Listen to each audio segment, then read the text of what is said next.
All right, welcome back to No Cap Sports YouTube channel. I'm your host, Matt Robinson. I'm David Medina. Make sure to like, comment, subscribe, comment any pick you like, any pick you don't. We love reading those comments. And make sure to check out our podcast. The link will be in the description below. All right, this is going to be a one-round mock draft with trades included. So, David, you ready to get into it? Let's get it. All right. Like I said, let's get into it. So, I'm going to be odds today. David's going to be even. So, that means I got the first pick with the Jacksonville Jaguars. I'm not hesitating on this one. We already know exactly where they're going. Urban Meyer has said it, almost flat out said, we're taking Trevor Lawrence 1 overall. He was literally standing right next to him at his pro day, staring him down. There's no other option for them. They are going Trevor Lawrence. Big dude, as we said, makes all the throws. It's the easiest slam dunk decision we've seen. His odds to be the first overall pick, probably like minus 1,000. Like, there's no way that Trevor Lawrence is not going to be the number one quarterback taken in this draft, number one player taken in this draft. So we're not going to talk too much about it. Trevor Lawrence, number one to the Jacksonville Jaguars. Yeah, I mean, that's, pretty expected. My pick right here is probably going to be just as expected. I'm taking Zach Wilson at number 2 for the Jets.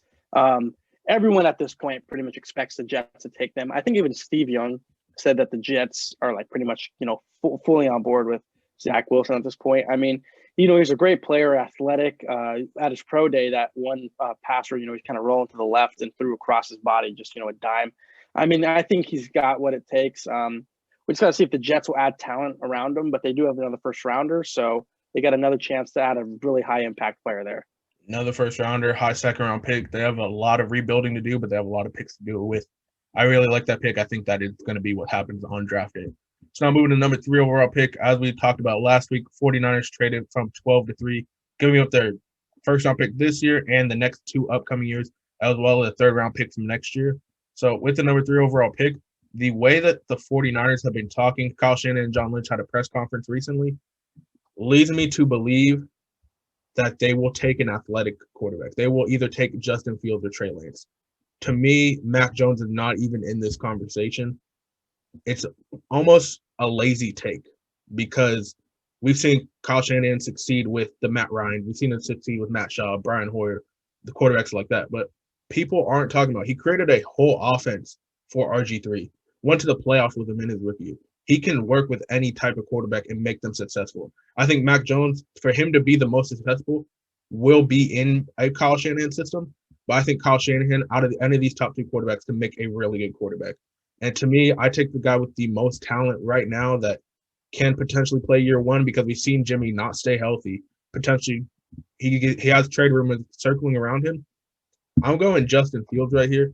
I love what he does. I like his accuracy. His decision making, as well as a lot of other guys' decision making, is a little bit questionable at times, and he relies on.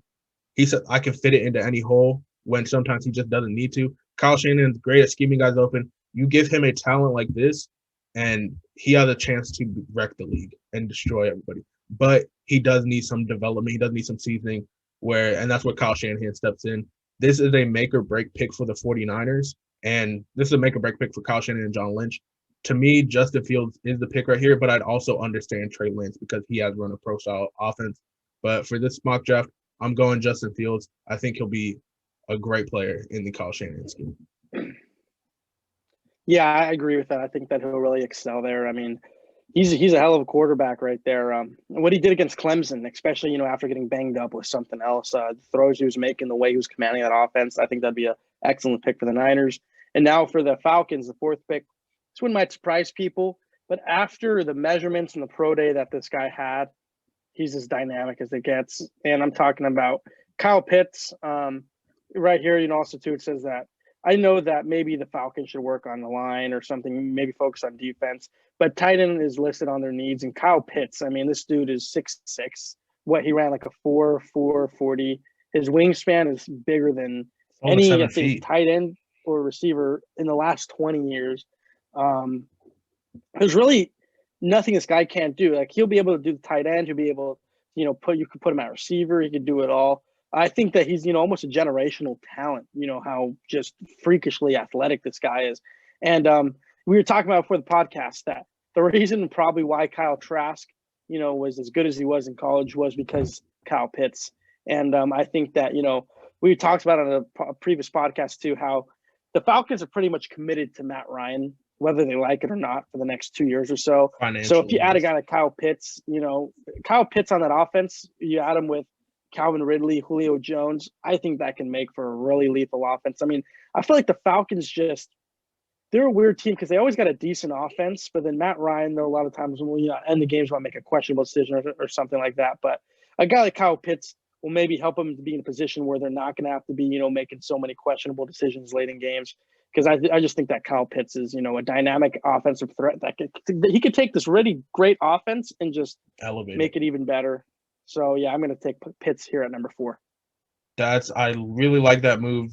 Julio Jones is going to be 31 this year. You get somebody in that similar mold as him. He's not going to be Julio, potentially, but I mean, you said with his measurables, that offense is going to elevate to the next level. And with this pick like that, they're going after the 2010 Saints mold. Make the offense as good as possible and just hope the defense does it. And you can potentially at least make the playoffs or go 9-7. Oh, not you can't go 9-7 anymore. You got 17 games in the season now. 9-8. 9-8. All right. So That's right here, weird. it really will be. So right here, there's a lot of talk about Jamar Chase reuniting with Joe Burrow. Remember our first mock draft. Remember who did I take for the Bengals? You took Jamar Chase. They have T. Higgins and Tyler Boyd. I think if you're finding, and they're both productive, good young receivers, you can find somebody in the middle round. You can find somebody even in the second round that can be productive in the offense. You can't Terrace find Marshall. You cannot find a Penei Sewell type. You cannot find a Rashawn Slater type in the second round that can protect Joe Burrow. I'm taking Penei Sewell right here. Even if he doesn't work out a tackle, he will be an elite guard. He's just a big dude. There are reports right now that people around the league aren't as high on Penei Sewell and that he might fall. I don't see him falling outside but pick 10. But to me, you have to protect Joe Burrow. That's your biggest asset right there. Yeah, it would be fun to see him reunited with Jamar Chase. Yeah, the offense would be fun. But if you don't give Joe Burrow the time to throw, it doesn't matter who the receivers are. He's going to be getting sacked by the time that they're even making a break in their route. So Penei Sewell right here, to me, that's the obvious and easy decision to protect Joe Burrow. Yeah, I agree with you there. I mean, I remember when I did take Jamar Chase, it was a bit of a not head scratching, but a questionable, pick because the Bengals do have a lot more needs in a receiver. But I just kind of thought that Chase to Burrow connection. It hasn't Burrow kind of been, hyping up Jamar Chase? Maybe he's kind of been campaigning a little bit to get him. Vouching for him. I could see that working out, but yeah, you're right. Penei Sewell, they need to protect Burrow. If Burrow doesn't want to end up like Andrew Luck, he's going to have to get protected. And Penei Sewell is a guy that could be Burrow's best friend for the next 10 years. So I think that's a perfect pick. Now here at the Dolphins, what better situation for the Fins, who are really desperate for, a receiver. And yes, Kyle Pitts is off the board, but that's okay because, Dolphins have a solid tight end in Gesicki, and all three great receiver options are available. Devontae Smith, Jamar Chase, Jalen Waddle. This is a tough one for the Dolphins because I feel like in this situation, they really can't lose because Jamar Chase, who a lot of people, I personally think too, is the best receiver prospect in this draft, is available. But then Tua does have chemistry with both Jalen Waddle and Heisman winner Devontae Smith. So, you really can't go wrong. But I feel like the Dolphins might say, Tua, we love that you had connections with both Waddle and Smith, but we're going to go with the best receiver on the board. We're going to take Jamar Chase right here. And I think Jamar Chase is a guy that Dolphins offense kind of desperately needs. They did sign Will Fuller, but Will Fuller has never played all 16 games in the season. And Jamar Chase, he's young. He could build that chemistry with Tua real quick. And I think that, they just need a game-changing, receiver like this, and they got their guy at number 6. All right, I do like that pick for them. I think also if they get Kyle Pitts in there, that kind of takes away what you got in Preston Williams, who is a big 6'4", big body, fast receiver, who has potential that Kyle Pitts has too, but Kyle Pitts' ceiling is definitely higher than Preston Williams as of right now. But putting Jamar Chase in the offense, getting a guy that can be the number one in his second or third year, I think that's a great move for the Dolphins, great move for Tua. You got to build around him. You got to give him weapons because last year he looked a little bit like a bust. But, he was a rookie. And you have rookie growing pains, and we'll see. Hopefully, year 2, he'll blossom a little bit more and show why he was the number 5 overall pick in the draft last year. But right here, move to the Lions, which they're one of the more interesting teams to me. Just because they have a quarterback, but that doesn't feel like the quarterback of the future. They need a wide receiver, but to me, you already have the top wide receiver off the board.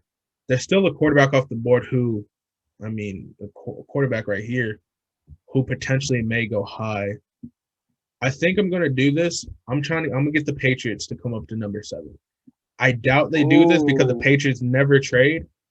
They never trade up, but I think they might right here because I think if you want to get your quarterback and they're still on the board at number 7, you're going to have to trade up to this pick. To me, it's either the Patriots or Washington. I had Washington trade up last week. This week, I'll have the New England Patriots. So we'll go right here. We'll get our Patriots, and we'll get the Lions. Here we go. Move to the next one. So 1, 1, 2. And you're probably going to have to involve the 1 next year. Let's go that. We'll change that to 3. Lions evaluating. We move up and get that pick. Patriots come and get their quarterback of the future, Trey Lance. And the reason to me why it's Trey Lance over Mac Jones is because Trey Lance has the upside.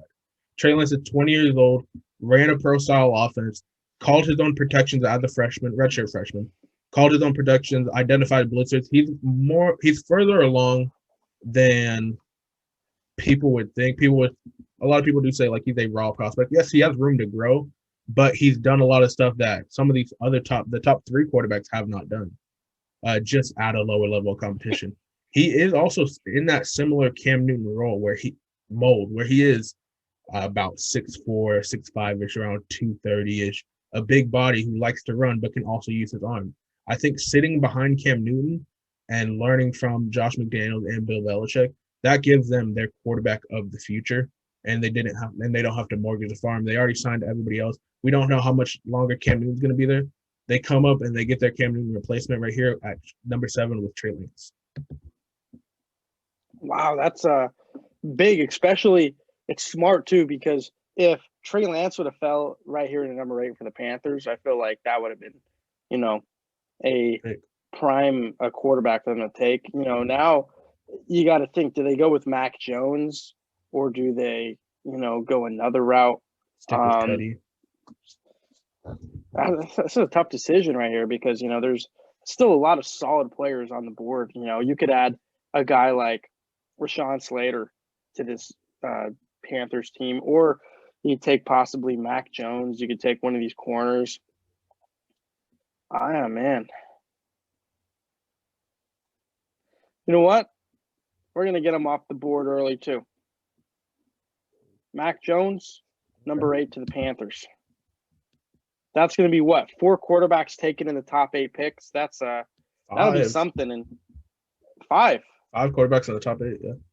Jesus. Yeah, you're right. 5. I forgot about Zach Wilson for some reason. I don't know why, but that would be insane because it would almost – I say that this is the pick right here because with 4 quarterbacks already getting taken in the top 7, it would almost make you think that, it would almost make the Panthers in a desperate situation where they're like, oh, man, one of the top 5 quarterbacks is left. It's our pick.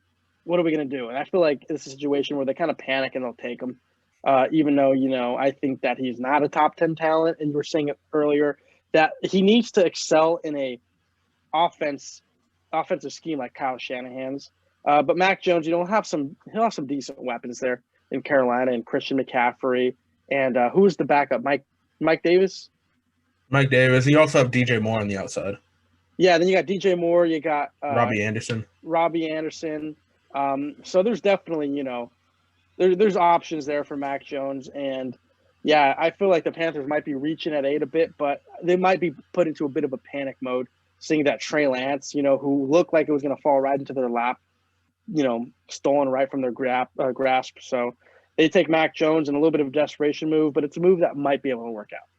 Okay. Yeah, if he didn't go there, I think I would have tried to get Washington up, or I think Washington might have been able to stay at 19 just because I don't think there's anybody that needed a quarterback from that pick to 19. Potentially the Denver Broncos right here, but to me, Mac Jones isn't going to change too much. They did get Fuller from the Chicago Bears a couple weeks ago now. Absolutely love that move.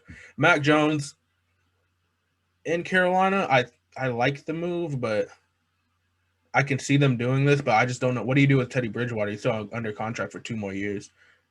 And I think Mac Jones is more of a plug-and-play type of guy. But yeah, definitely can see this possibly happening. But moving on to the 9th pick with the Denver Broncos, all quarterbacks off the board, that's completely fine with me. I give Vic Fangio another weapon on this defense in Micah Parsons. I did this last week. I absolutely love this move if there's no quarterbacks I like for them, just because Micah Parsons is an all-over-the-field kind of guy. You can put him on – he can be another edge rusher on the offense. He can be an elite linebacker, really good in coverage, really good run stopper, really smart at the point of attack. Like, he knows what he's doing. We've seen Vic Fangio – I said the same thing last week. When he has a good linebacker, they become a top 5 linebacker in the league. We saw Patrick Willis, Navarro Bowman. We've seen Roquan Smith, what he did in Chicago. We've seen Vic Fangio work with these elite linebackers and just make them top of the line guys. I don't see any difference with Micah Parsons. Any questionable stuff that's going around Micah Parsons, with Vic Fangio at the helm, Micah Parsons will probably turn into a top 5, top 10 linebacker. So I absolutely love this move. Give this defense another weapon to put out there. And their offense, honestly, it's not horrible. You have Drew Lock at quarterback with the biggest question mark, but you have Jerry Jeudy and Cortland Sutton. You have a solid running back in Melvin Gordon. You have a solid line. Make the offense prove that they're good and then make this defense better. I think Micah Parsons will be a key to unlocking the Broncos team's true potential. Yeah, I agree with you right there. No one really knows, I feel like, where Parsons is truly going to land in this draft because he has such, a range of where he could go because there's no question about his talent. It's just his offseason. His off-field things that happen, but I think that'd be a great pick for the Broncos. Cornerback really not a need at the moment, with some of the additions they've made in free agency. And now for the Cowboys, we're speaking of corner, we were talking before, how you said Caleb Fairley, who is to a lot of people the best corner in this draft, did have that surgery, had back spasms, so he's probably going to slide a bit. For the Cowboys to take him here at 10, that'd be probably reaching a bit. They have an option like Patrick Surtain that they could take, or they could still go the route of an offensive tackle. There's guys on the board like Rashawn Slater and Christian Darrisaw. This is a tough choice. I feel like, in this situation, the Cowboys really can't, lose too much, but I'm going to put an emphasis on defense because that defense last year was god awful. I feel like that offense, yes, an offensive tackle probably would help them, but Dak, I think, will have that offense running at a well enough level, and that defense, like I said, needs all the help they could get. So I'm going to take a corner. We're going to take Patrick Surtain to the Cowboys, first corner off the board, but just because Farley's kind of dealing with some health issues right now. Yeah, I think that's the move they go to just because he is the flashy pick. We know Jerry Jones absolutely loves the name brand stuff. Patrick Surtain is exactly name brand. His dad was a great corner in the NFL. I think he's going to have a really good career, especially opposite of Trevon Diggs. You get them 2 good corners and just help rebuild this defense that, hasn't really been good in years. But I think Patrick Surtain is taking a good step in the right direction. All right, so now I'm up with the Giants pick right here. Number 11. They're not trading. Dave Gettleman does not trade. This is something that we know all too well. They're sticking with this pick. There's not too much to go on here. It's just they need a defense. They need to continue to build this defense. Offense, honestly, they have a solid receiving core, in my opinion. They're getting Saquon back. Offensive line is taking the steps it needs to. We're hoping Andrew Thomas continues to progress. Daniel Jones, not the worst quarterback in the league, but this defense, they just need to keep getting good players on it, and they need an edge rusher. They need somebody that can push the pocket from the outside. They just have a bunch of big dudes that are good run stoppers, but they don't rush the passer all too well. So right here, I'm going to get myself an edge rusher, not a running back. And I'm going to give them somebody that I believe is going to be a difference maker. and Jalen Phillips right here. Big dude. Yeah, I mean, he came back. He medically retired from football, came back. As long as his medicals check out, I can see him going top 15. His production, his ability, his tenacity to get to the quarterback, I absolutely love. If his medicals pass and you can tell that he still has a love for football, I think this will be the best pick right here just because he's your prototypical edge rusher. 6'5", 260-ish, I believe. Can rush with speed, but can also rush with power. Has really good move. Finally put it all together once he got to Miami. I think Jalen Phillips and the Giants are a match made in heaven. Not in heaven, but it's a really good pick for me. Yeah, I agree. You know, you've always been high on both Rosu and Phillips. And yeah, I mean, he's a hell of a player, and I think that he would help out that Giants D line. Now moving on to number 12 for the Eagles. They did trade back from that trade with the Dolphins. Yeah, that whole all that stuff that went on the other day, that was pretty exciting. Pretty cool news to wake up to. That's what I love about the draft, and as we're getting closer, we might see more stuff like this. But here at 12, they did say that they want to build around Hurts. You know, well, didn't you say something like they said Hurts is our quarterback on our roster? What is it? They never committed to him, but he's like, yeah, he's our guy. He's our guy on the roster. He's our best quarterback. He's our guy. So something along the lines. They didn't commit to him, but they did not commit to him. It's interesting, you know, like everyone could take that in a different way, you know, what they think that means. But I think that the Eagles trading down from number 6 kind of shows that they might stick with Hurts. You know, obviously no more quarterbacks really available. They need a receiver, and there's a guy waiting there right for them. Jalen Waddle, I think, will go to the Eagles at number 12. I think he'll be a good weapon there for Jalen Hurts because, I mean, he's going to need it. That whole Eagles team needs a lot of help. And for anyone wondering, yes, I'm wearing an Eagles jersey, but it's a Wentz jersey. You know, I'm a Colts fan. Found this $20 at the mall. I mean, why not? I've always liked the green of the Eagles. But yeah, the Eagles right here. Yeah, so Eagles take Jalen Waddle. You know, Jalen Hurts, I think he could be good. But he just needs some support around him. And what better support than giving him just a burner of an offensive weapon? That would be a good pick right there. I think the Eagles on draft night might surprise us on who they take, and we might see a reach. But if they do get Jalen Waddle, I think it'll be a good pick for them. And you get a nice speedy guy to pair with Jalen Hurts, who not the most accurate guy, but he's a fun, flashy guy to watch. Now moving on to the Chargers, and this is a boring pick, but it's the pick that we have to make. You have to protect Justin Herbert. To me, if he was here, I was going to kind of surprise people and take Jalen Waddle just because. Imagine Keenan Allen, Mike Williams, and Jalen Waddle as the receiving core. That'd be fun to watch. But you took him right there. I make the boring pick. We protect Justin Herbert, and we get Christian Darrisaw right here. I think he's a true left tackle. Rashawn Slater, I think he can play left tackle. I think he can play guard. He can also be a really good center. If I just want a true left tackle, that's Christian Darrisaw for me. The Chargers fans should be happy with this one just because you are protecting Justin Herbert. We saw him be super productive last year. His line just needs to be better. You have Balaga, you have Darrisaw, you have Lindsley now. Now, after this pick, we can work on the weapons. You can always get a receiver in the second round. You can always get a defensive player that can make a difference in the second and third round. You could not get a starting offensive tackle outside of the first round, at least year one guy. So right here, I'm taking Christian Darrisaw, and you're up with the Minnesota Vikings at 14. Minnesota Vikings at 14, you know, looking at some of these needs, interior offensive lineman, safety. I think that it's too early to reach for Trayvon Moehrig. So I'm going to, like you said, boring pick. Going to go with the interior offensive lineman. We're going with Elijah Vera Tucker out of USC. You know, it's a very good guard, and that's just what the Vikings need. They need a little bit of help there on the O-line. And, yeah, like I said, you know, O-lineman picks are boring picks, but they're the necessary picks. You know, they're the ones that pay off the best, I feel like, a lot of the time. Yeah, that's a good move right there. He can potentially play tackle, but he will be a really solid guard. I'm surprised you didn't take Rashawn Slater right there. I think this is the furthest he's ever fallen in any of our mock drafts because he has such versatility as an offensive lineman. But that gives me the Lions at number 15. So I traded back just because I didn't know what I wanted to do with them. And now we're here. We still have Devonta Smith on the board.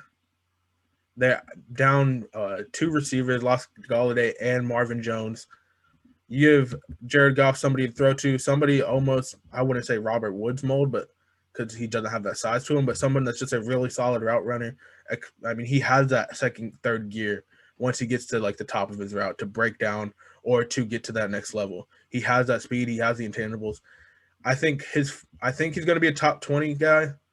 The reason he falls is because, I mean, dude's 170. Jalen Waddle, not that much bigger, but he is a little bit faster and works out of the slot more, where Devonta Smith, we're going to see him on the outside. Almost not exclusively, but majority of his snaps should be as an outside receiver, and just seeing him get jammed in press coverage. If he can get a clean release, he can be one of the best receivers in this league.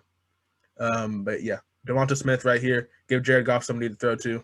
And you already have DeAndre Swift in the backfield. We're building up this offense just a little bit more. Give him another pass catcher. Yeah, I like that pick too. I'm going to be honest with you.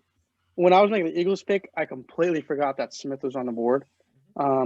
But, I mean, really can't go wrong if you switch either Smith and Waddle with those Eagles-Lions picks. I mean, both those teams would be getting their guys. And I think it was smart trading down for the Lions, not knowing what they wanted to do, really. Trade down. They still get a stud receiver, got some more draft capital in the meantime. Now here at number 16 for the Cardinals, we were talking about this before the pod, talking about Caleb Fairley, probably where he'll drop because of his health issues.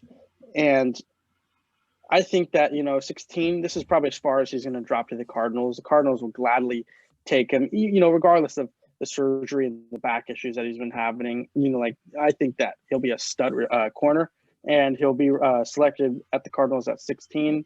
Like we said, health issues, you never know how those are going to affect the player. But if you take those away, Fairley, I think, is the best corner in this draft. And for the Cardinals to land him at 16 would be an absolute win for them. That'd be an absolute win. We don't know his longevity, just back spasms, back injury, lower back injuries especially. Like, those don't just go away. Like, that's going to linger with him. But as we've seen with guys before, like, the biggest story is Frank Gore. Like, dude tore both his ACLs, had a bunch of knee injuries in college. And then in the NFL, he's known for his longevity. Long, super good, productive career. So maybe back spasms are never the problem, and Caleb Farley lives up to expectations, but it's just that risk, and his medicals are just going to be a question where I think he will fall to around here, and then at some point the talent just outweighs all the risks involved. I think Caleb Farley dropping right here to the Arizona Cardinals. You get your Patrick Peterson replacement, and keep the NFC West on. It's just going to be tough out there. But moving on to the next pick with the Oakland Raiders. Las Vegas Raiders. Jesus, I will never get used to that. Las Vegas Raiders here at number 17. Raiders fans are super happy. Rashawn Slater fell. You get the versatility. You get the guy that can be your right tackle. They did just pay Colton Miller, but honestly, it was kind of a cheap contract. It was not that much of an extension. I believe it was only $65 million total, either that or guaranteed. It was not a lot of money. You get Colton Miller on one side. You have the left side of the line kind of figured out. I believe Denzel Good is going to be their starting left guard. They have a center that they keep talking about. I believe he's solid. You just get somebody on the other side of the line. They re-signed Richie Incognito too. So you complete the line, getting Rashawn Slater right here, who can play. He's so versatile. He can play all over that offensive line. You get a good talent in there. And as we know, Raiders love getting their name brands. They love getting, a guy from Northwestern that has great tape against Chase Young. Oh, sign me up quick. So Raiders fans right here will be ecstatic that Rashawn Slater falls to them, and they get to protect Derek Carr, and hopefully that Carr to Ruggs connection can work out well. So now here, number 18 for the Dolphins. They got options. They need an edge, and they need a running back. Lucky for them, Kwity Paye, Rosu still on the board, and both ETN and Harris are on the board as well. But I don't think they go for a running back right here. I think that somehow they could maybe still land a solid running back later in the draft. So this is a hard decision right here. Either Kwity Paye, who's very raw, but then there's Rosu. If he stays in Miami, that'd be huge too. But I'm just gonna go with Kwity Paye. I think that he has a little more upside. He's more raw than Rosu, but I think that he could prove to be a valuable pick there for the Dolphins at 18. Yeah, and if you've listened to us do these before, I'm not the biggest Kwity Paye fan because I know he is raw and he still has stuff to work with, but he spent 4 years in Michigan, and his best season was his junior year. He had 6.5 sacks. He's to me, I just don't like him, honestly. Like, I think he's a good dude. I think he can be a solid, productive player. He's one of those guys I just don't see it. Like, I don't see that extra burst that like Russo has. I think he's a good versatile player that can be a really good run stopper. I just don't see. To me, if I'm drafting a pass rusher, especially in the first round, want them to have some sort of ability to rush the passer, and I just don't know if he'll ever eclipse like 5 or 6 sacks in the league. I think he can be a solid, productive player. To me, he's one of those guys that you don't see. I don't see it, but I mean, everyone has their own opinions. Everyone's entitled to their own opinions. And he can prove me wrong. He can be probably one of the best edge rushers. I'll make sure to shout him out. I'll make sure to talk good about him if he plays good. But as of right now, he's one of those guys I just don't see it. But Brian Flores, great defensive coordinator for a long time, really good head coach as we've seen so far. I think he can get the most out of him. So I do like that pick for them. Moving to number 19. Missed out on all the quarterbacks with Washington. So unless we want to get a Kellen Mond or Kyle Trask up in here, no way. Linebacker is kind of a need for them, but this is tough. Offensive tackle, they do need somebody else. This one's a tough one for me. To where I think they have to make the safe pick and go, no, I'm not going to make the safe pick. We're not going to go offensive tackle. We're going to go wide receiver. We're going to get somebody opposite of Terry McLaurin. I'm going to take Rashad Bateman right there to the Washington football team. Give Ryan Fitzpatrick somebody else to throw to. Taylor Heinicke, first of all, Taylor Heinicke is not winning that job. Ryan Fitzpatrick, that is his job for the foreseeable future, at least the next couple years. You have really a good receiver in Terry McLaurin. You have Curtis Samuel. I think you invest all the way in that receiving core. You get your big guy on the outside, Rashad Bateman. And, I mean, we saw Antonio Gibson go off last year. You build a great offense. Their defense already looks solid. We could see Washington truly win the division and not just win at like a 6-10 rate, like actually have a winning record and win the division if they get just one more piece of the offense. I do think offensive line is a big need for them, but I like Rashad Bateman. I think him opposite of Terry McLaurin would be super fun to watch. Yeah, I like that pick a lot. I'm not gonna lie, I'm a little hyped for Fitzmagic in Washington. I think that could be kind of fun. And I mean, if we have any loyal listeners that have been listening since the beginning, you could tell I like Terry McLaurin a lot. I feel like I reference him in almost every week recap we would always do. And if you had a guy, Rashad Bateman, like you said, opposite of him, Fitzpatrick could have a lot of fun. I mean, that team has a great defense already, that Washington football team. They have some weapons on the offensive side. They just maybe need one more receiver and a quarterback. Fitzpatrick, how great would it be to see him lead the Washington football team in the playoffs? I don't think Fitzpatrick has ever started a playoff game, and I think it'd be so much fun to watch. I feel like no matter your team, everyone's going to secretly be a Washington football fan if Fitzpatrick does lead them to the playoffs. And a guy like Rashad Bateman is going to help him.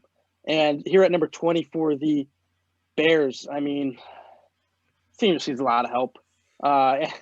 Quarterback is their biggest need, but they got QB number 1. They got the red rifle, Andy Dalton.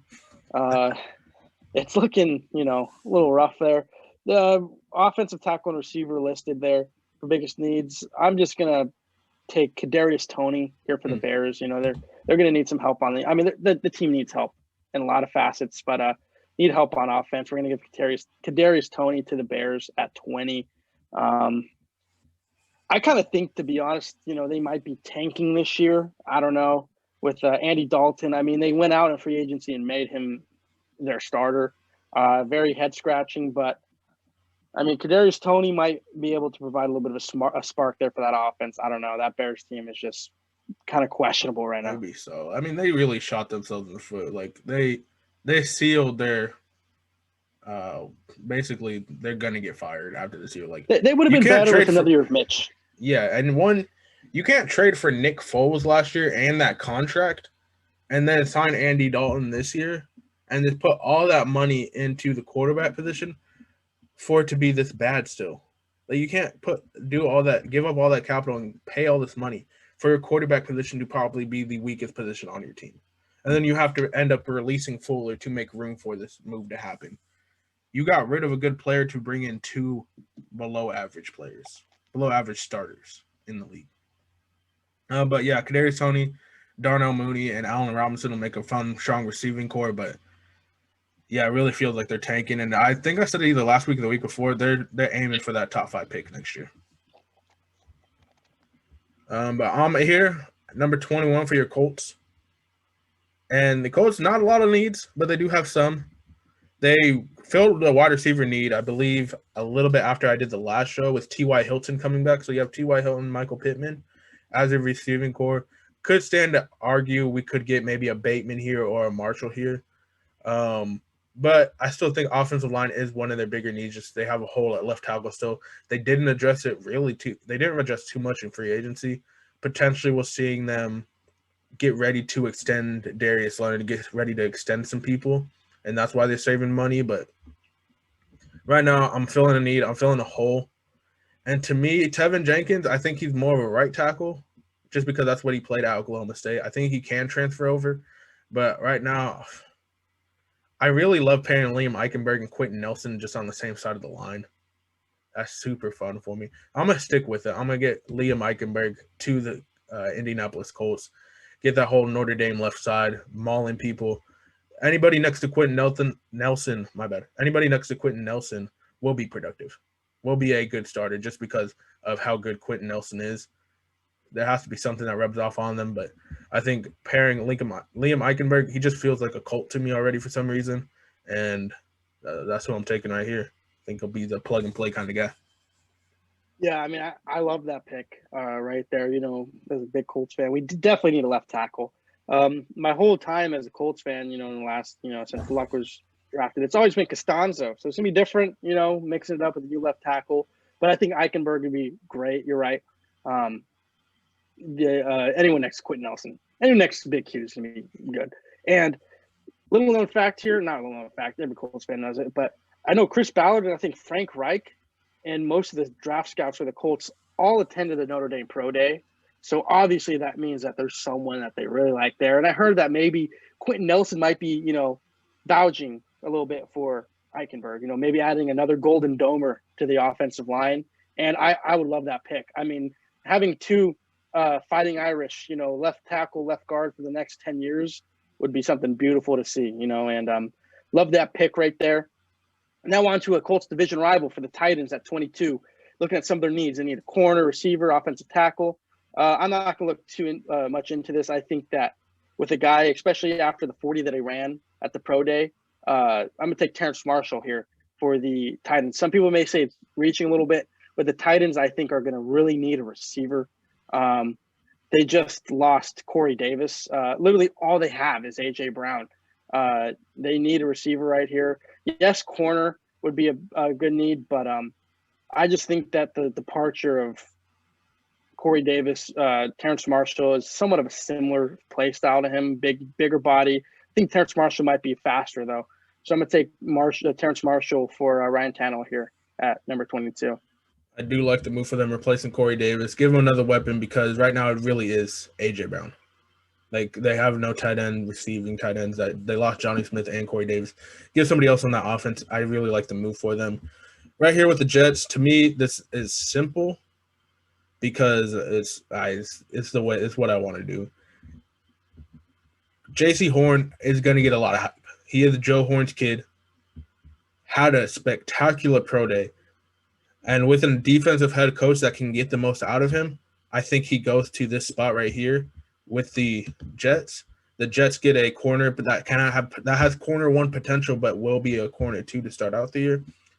Big, fast, strong, exactly what you're looking for in the corner. He's just a little bit grabby, but under the right coaching, he can be a really good guy. I think under Robert Saleh and Jeff Ulbrich in New York, that's the direction they're going to go, because his length, his talent, his speed, it's hard to find. It's just teaching him a little bit more technique and not to grab. I think after you get back, if you get away from that, we've seen them succeed with physical corners in the Robert Saleh scheme. We saw Richard Sherman everywhere he's been. I mentioned last week, everyone has been. Seattle, Richard Sherman. In Jacksonville, Jalen Ramsey was there at the time. He was the linebackers coach, but he was near them. He sees how cornerbacks are supposed to be. I think just being around them, having that just osmosis learning, he will help J.C. Horn reach his full potential. Yeah, I like that pick right there too. That's the biggest knock on J.C. Horn. He's very grabby. Everyone knows it. It's no secret. But if he could fix that, he could be a true corner. Like that pick there for the Jets. Here for the Steelers at 24. I wanted to do it. I wanted to fulfill the prophecy of Najee Harris going to the Steelers, but there's just too many, I guess there's better players and better needs currently for the Steelers, and they need an offensive tackle with Alejandro Villanueva. With that situation, I don't know what's happening there. They're just not going to sign him. Is he retiring? I don't know. But I'm going to take a dog here for the Steelers on the line. We're going to take Tevin Jenkins. I mean, this dude's just a big dude. He's a dog, and there's no way to describe it. I think that he'll be a good replacement for Villanueva. I think so too. The Mauler feels like a Steeler already, and once he takes off those glasses, he's ready to get down to business. But right here with the Jacksonville Jaguars, with the board that we have right now, I'm going to see if I can get the Ravens up here, because the Ravens jumping ahead of the Browns to get their guy. That's what I'm going to go for right now. So we're going to go to the AFC, go to the Ravens, go to the Jaguars. Right here, swap first, and probably a fourth. Will they not do this trade at all?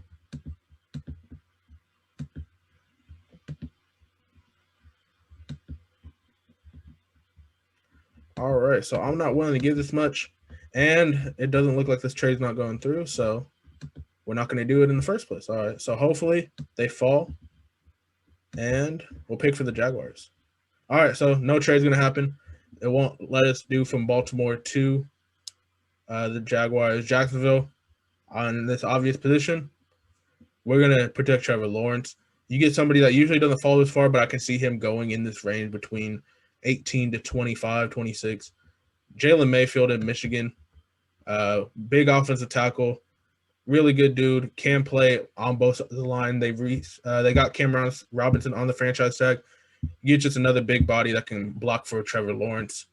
Easy pick right here. I think if they traded back with the Baltimore Ravens, they still would have been able to get Jalen Mayfield. And if anybody, I guess, tried to get an offensive lineman, potentially Green Bay coming up, but I don't see Green Bay making a deal with either of these two teams just because it doesn't feel like it would happen. But no trade happened for the Jacksonville Jaguars, no trade happened for the Ravens, so hopefully I still get the pick that I want at number 27. But you're up at number 26 with the Cleveland Browns. Before I get to that, I just want to say something real quick. I just saw this right now. I was talking about this Eagles jersey earlier. Mm-hmm. As everyone knows, Wentz obviously in the Colts now. He made his number 2, which is Jalen Hurts' number in the Eagles. Well, Jalen Hurts just changed his number from number 2 to number 1. So he's going back to his college roots a bit. Oklahoma, because he was number 2 at Bama. But that's kind of funny that Wentz picks Hurts' number, and then as soon as that happens, Hurts changes, but doesn't want to be associated with the backup quarterback. Hey, chill. Jimmy G gonna be one soon. All right, here. We got Browns. The number 3 pick, so I know you've always liked this pick, and I feel like you've tried to make it happen a lot for the Browns. Going with an edge rusher, and pretty sure you know who this edge rusher is going to be. You're a big fan. And number 26, the Cleveland Browns select Gregory Rousseau, edge Miami. That's who I was trying to trade up to get. That's exactly who I was trying to trade. You've always said it from these mock drafts that he'd fit the Browns. For some reason, he seems like a fun player to be opposite of Myles Garrett. And as his pick came up to me, I saw him on the board still. I was kind of thinking about it. I was like, that'd be pretty badass. So, I mean, there's no way that especially too, some of these players left. Like, I think that Rousseau is definitely one of the better players. So, yeah, we're going with Rousseau for the Browns. That's who I wanted to take, honestly. That's the guy that I was trying to trade up for, because I think neither of those two teams would have chosen a tackle. All right. Well, I didn't get him. I do love to fit him across from Myles Garrett. Also, he's so versatile. You can play him on the interior. With the way the Browns are trending, you can get the most out of Gregory Rousseau. And I mean, he's only like 20, maybe 21 before the season starts. Super young. I love him, and I wish I could get him for Baltimore. But Baltimore, I'm gonna do the same pick that I had last week. Jamal Morrig right here. They've been hurting since Earl Thomas left at that safety position. They've been putting guys back there who've been somewhat serviceable, but right now you get your true elite center fielder back there, and just someone that can take away this whole middle of the field. So now for the Saints, we have them at 28. A lot of different ways they could go here. Looking cornerbacks, some of the big ones off the board, but you still got guys like Greg Newsome. There's a good chance that's going to be the pick here. Looking at receiver, they got Rondale Moore, who's an interesting one. He put on a absolute show at his pro day. And really edge, I don't think there's any – I mean, edge, there's still some options there too. But I'm going to mix it up here, and I'm going to go Rondale Moore to the Saints. I think that, with the Jameis or Taysom or whatever era it's about to be, they're going to need, maybe a flashy new weapon. And I think that, especially with the pro day that Rondale Moore put up, he put up a hell of a pro day. So I'm picking him here, number 28 for New Orleans.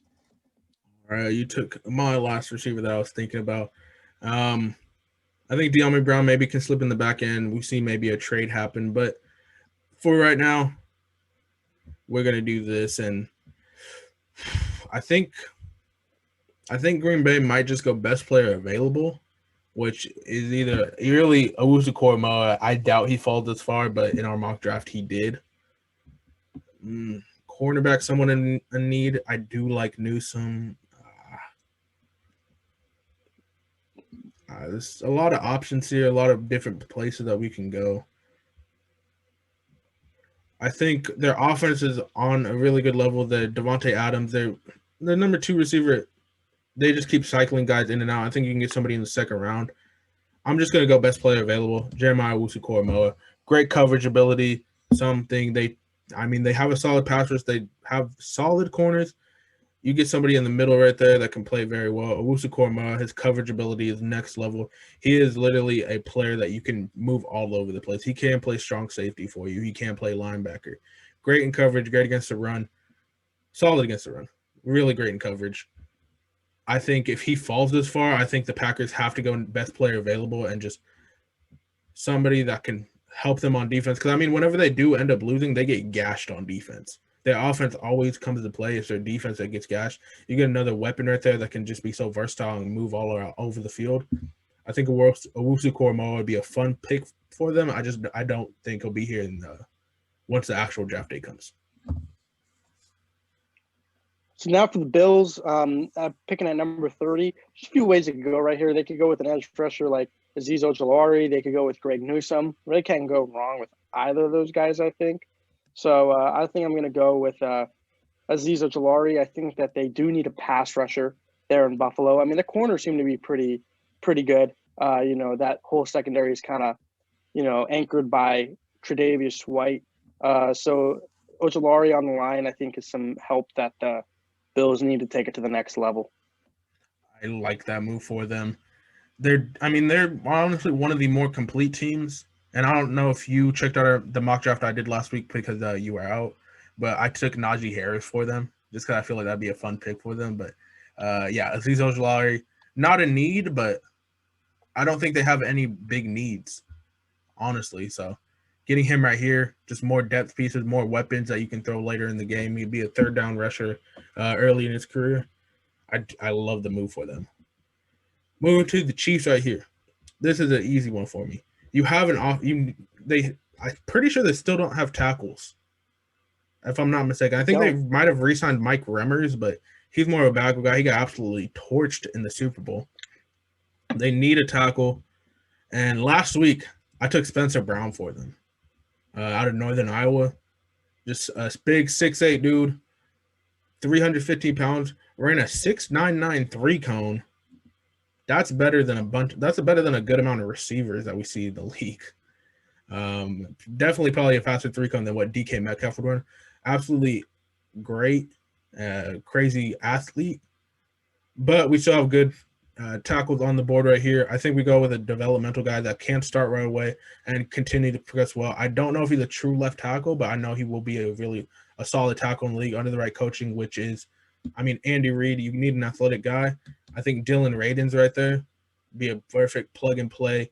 He can start for you at the beginning. It will be a jump to the next level, but going against Frank Clark, potentially if they throw Chris Jones on the outside every once in a while, going against those guys will get him ready for the league. And I like the pick. They need somebody to protect Patrick Mahomes because that was literally the only thing holding them back from going back to back in the Super Bowl. Yeah, I really like that pick right there for the Chiefs. They definitely need a tackle, like you said. That's the only reason why they didn't go back to back, because that offensive line got absolutely mauled. And Reid, like you said, Andy Reid will be able to get the best out of them. Now, number 32 for the Super Bowl champion Tampa Bay Buccaneers. They need to have a few needs. I'm going to go with interior D lineman, and I'm pretty sure you know which way I'm going right here. Interior D lineman, and we're going with Christian Barmore for the Bucs. I just think it's a good fit.